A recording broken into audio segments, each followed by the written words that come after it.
We'll start by drawing a sphere. It doesn't have to be perfect. Now, divide the sphere using this construction. Remember these proportions because they are the foundation of the Loomis method.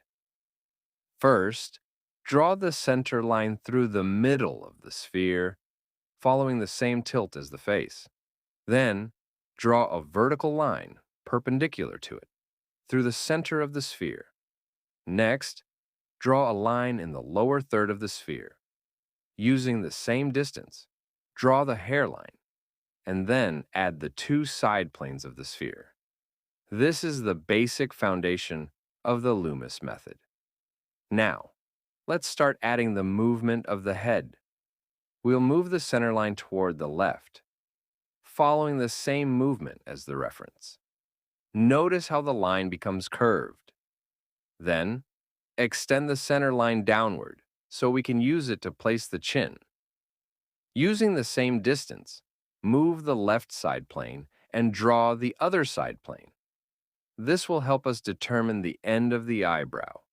Since the face is looking slightly upward, we'll move the horizontal lines upward as well. Move the nose line by the same distance and do the same with the hairline. Now, use our fixed measurement to place the chin line and check its relationship with the sphere. Connect the sphere to the chin using a tangent line from the left side. Then, pull the jawline from the middle of the side plane, following the same angle. Always pay close attention to the shape in the reference. If your drawing is correct up to this point, you've already completed about 70% of the portrait. Now, let's draw the ear. Start from the line coming up from the nose and extend it to the line coming from the eyebrow.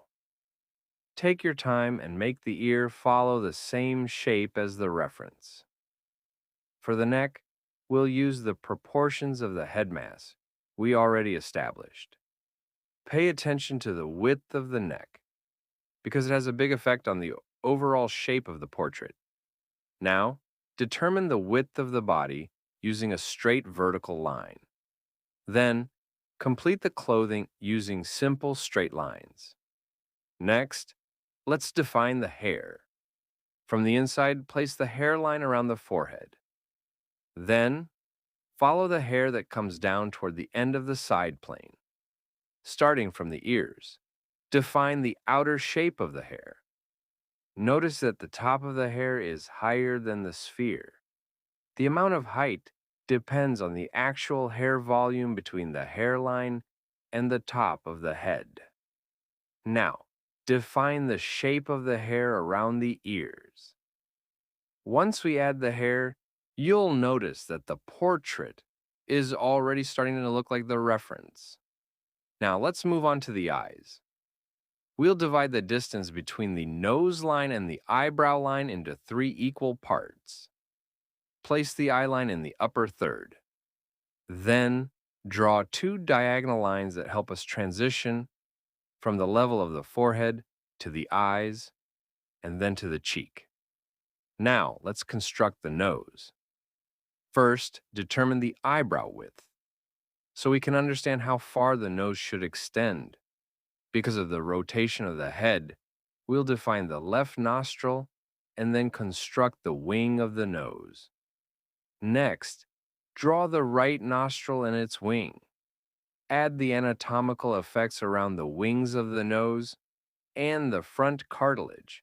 And don't forget to check the width of the nose against the width of the face.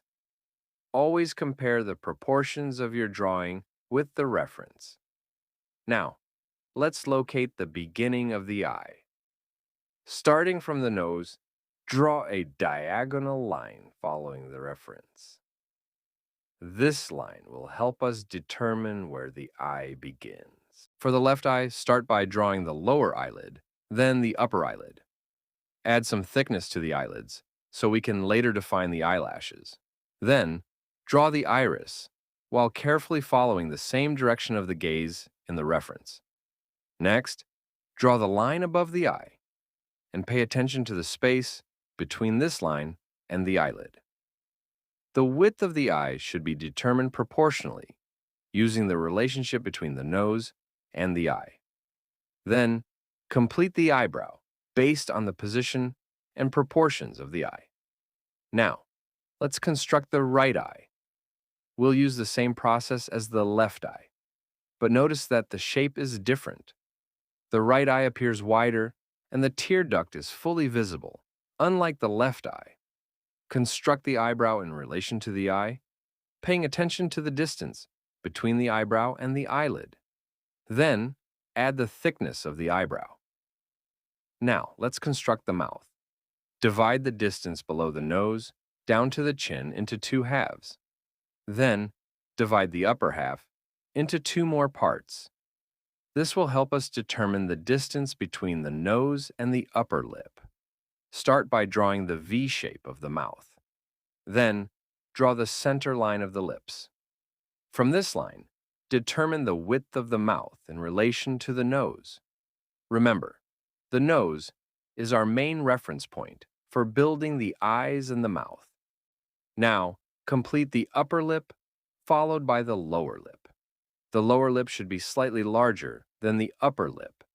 Then, continue the left side of the mouth, while checking its relationship to the nose and the overall facial structure. Finally, add the finishing touches to the drawing. Before we start shading, take a moment to check everything carefully. Compare the proportions, angles, shapes, and relationships between all the features and the reference. If everything looks correct, we're ready to move on to the shading stage. And that brings us to the end of this video. I'll see you in the next one. And don't forget to follow the Full Body Construction series. I'll leave the link in the description.